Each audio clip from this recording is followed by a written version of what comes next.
रौरा भक्ति से नहिया लागल बाटे, आके दर्शन खातिर भइल पागल बाटे। रौरा भक्ति से नहिया लागल बाटे, आके दर्शन खातिर भइल पागल बाटे। कांवर में से लटिया लेके गंगा जी के जल में डूबावते रहनी ना, हाँ डूबावते रहनी ना। शिवजी डमरू काहे बजवनी, हम तयावते रहनी ना। शिवजी डमरू काहे बजवनी, हम तयावते रहनी ना। बोल बम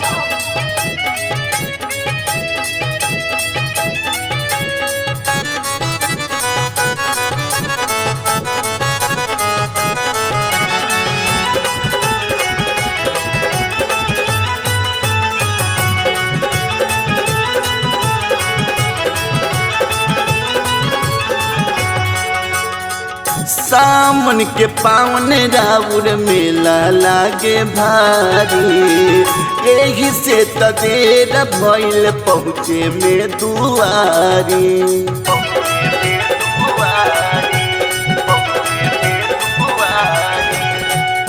सावन के पावन राउर मेला लागे भारी, यही से तदेर भइल पहुँचे में दुआरी।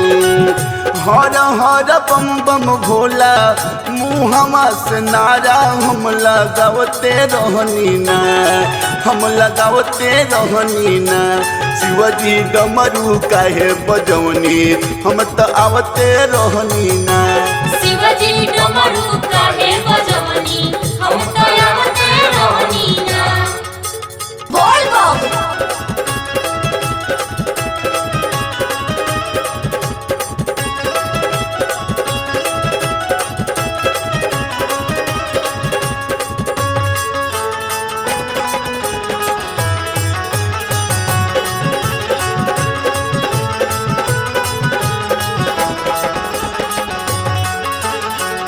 रौरा से प्रफुलिया के करेले गोहार रे, हरा भरा राखब हमार सुखी परिवार रे।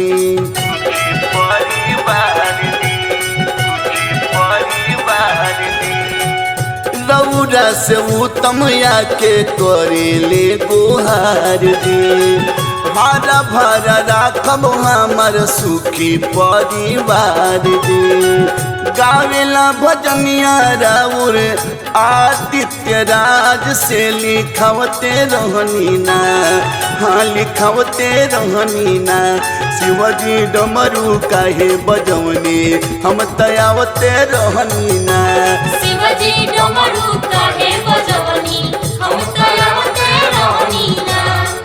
रौरा भक्ति से नहिया लागल बाटे, आके दर्शन खातिर भइल पागल बाटे। रौरा भक्ति से नहिया लागल बाटे, आके दर्शन खातिर भइल पागल बाटे। कांवर में से लटिया लेके गंगा जी के जल में डूबावते रहनी ना, हाँ डूबावते रहनी ना। शिवजी डमरू काहे बजवनी, हम तयावते रहनी ना। शिवजी डमरू